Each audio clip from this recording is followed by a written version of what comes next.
प्यारे बच्चों, आप सभी का हमारे चैनल पे बहुत बहुत स्वागत है। जितने भी विद्यार्थी 2025 बोर्ड परीक्षा देने वाले हैं उनके लिए बहुत ही खास वीडियो लेकर के आ चुका हूं।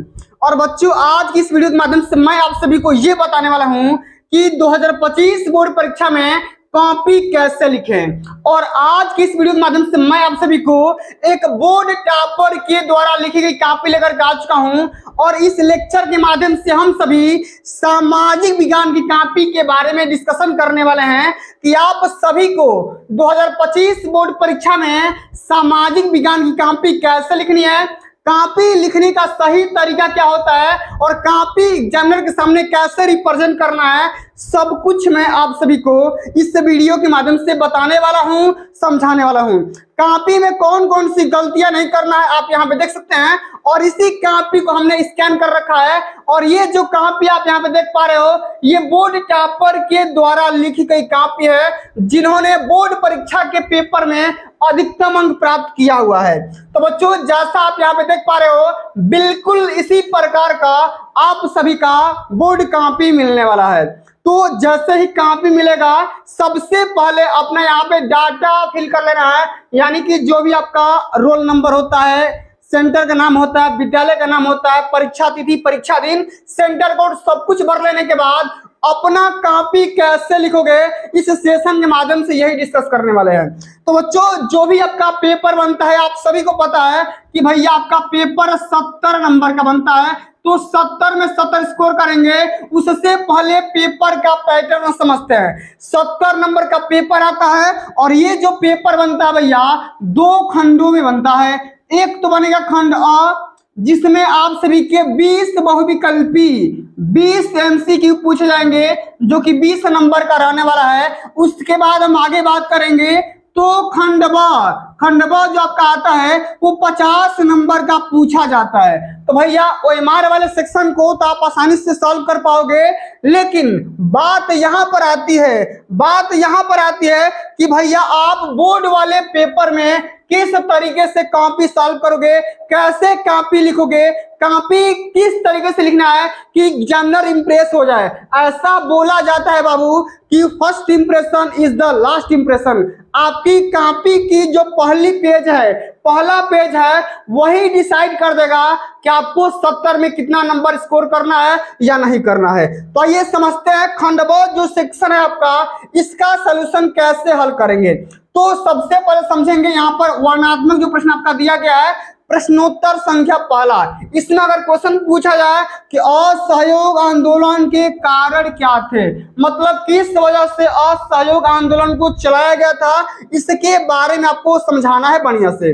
तो इसमें लिखेंगे कि महात्मा गांधी के नेतृत्व में यहाँ पे लिखेंगे कि 1921 ईस्वी में असहयोग आंदोलन का प्रारंभ हुआ। इस आंदोलन का मुख्य कारण निम्नलिखित है।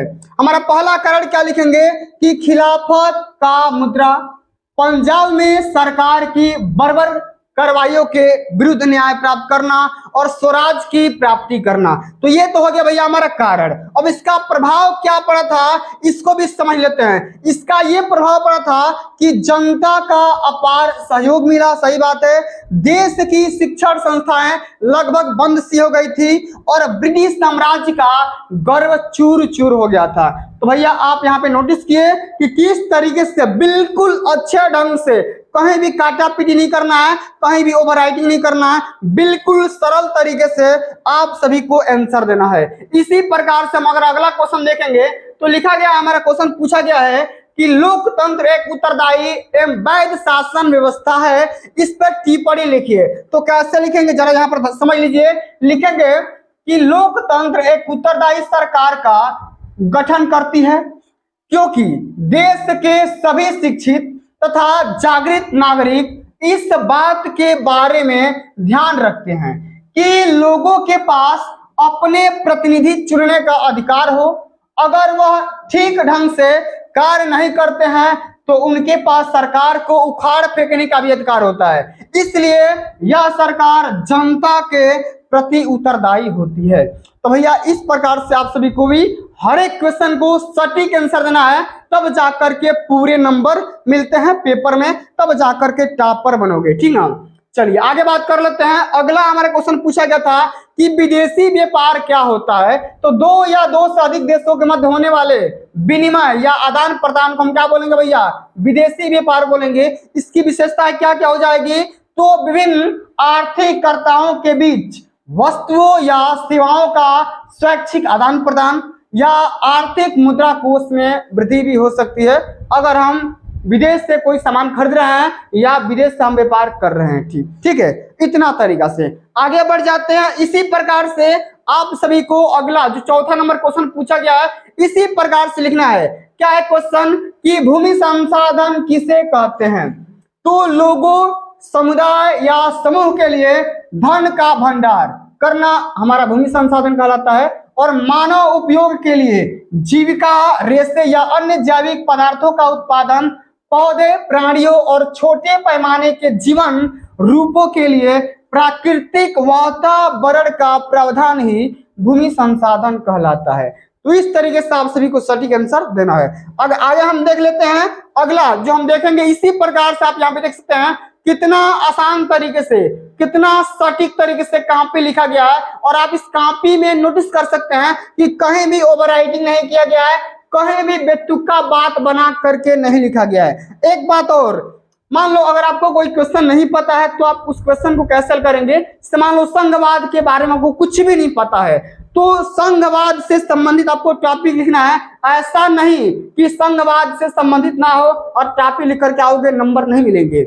अगर आपको पता भी नहीं है कि संघवाद क्या होता है, फिर भी आप बना करके संघवाद ऐसा बना करके लिख सकते हैं कि सरकार के कैसा प्रारूप होता है जिसमें सर्वोच्च सत्ता केंद्रीय, मतलब इसी से संबंधित आपको बातें यहाँ पर लिखना होगा। और संघवाद की क्या क्या विशेषताएं होती है, इसी ढंग में आप सभी को 3-4 यहाँ पर विशेषता लिख दोगे, पूरा भैया नंबर मिल जाएगा, एक भी नंबर ना कटेगा।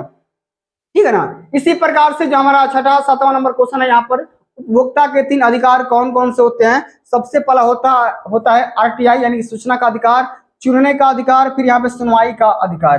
तो इस प्रकार से सारे अधिकारों को आप यहाँ पे प्रिंट आउट कर सकते हो, नोटिस कर सकते हो, और इसी प्रकार से आप सभी को भी कॉपी रिप्रेजेंट करना है, तभी जाकर के भैया पूरे के पूरे नंबर मिलते हैं। 8वां नंबर भी क्वेश्चन देख सकते हैं कि जैव विविधता क्या होता है और मानव जीवन के लिए इसका क्या महत्व होता है, इसका स्क्रीनशॉट कर सकते हैं। इसी ढंग से आपको कॉपी रिप्रेजेंट करना है। और आप सभी को पता होगा जो 9 नंबर वाला क्वेश्चन पूछा जाता है वो मानचित्र से संबंधित क्वेश्चन पूछा जाता है। कैसे? मानचित्र से। तो मानचित्र वाला जो भी आपका क्वेश्चन आता है वो उसके लिए मैं एक अलग से मानचित्र का वीडियो अपलोड कर दूंगा कि मानचित्र कैसे भरना है, भरते समय कौन कौन सी बातें ध्यान रखना है, क्या गलतियां नहीं करना है, कैसे रिप्रेजेंट करना है, उसके लिए मैं एक अलग से वीडियो अपलोड कर दूंगा, परेशान मत होना। तो प्यारे बच्चों आज के लिए बस इतना ही। अगर ये वीडियो आप सभी को अच्छी लगी होगी, हेल्पफुल लगी होगी, तो वीडियो को लाइक कर देना, शेयर कर देना, चैनल पर नए होंगे तो सब्सक्राइब कर देना। जल्दी मिलते हैं अगली वीडियो में, तब तक के लिए जय हिंद, जय भारत, वंदे मातरम।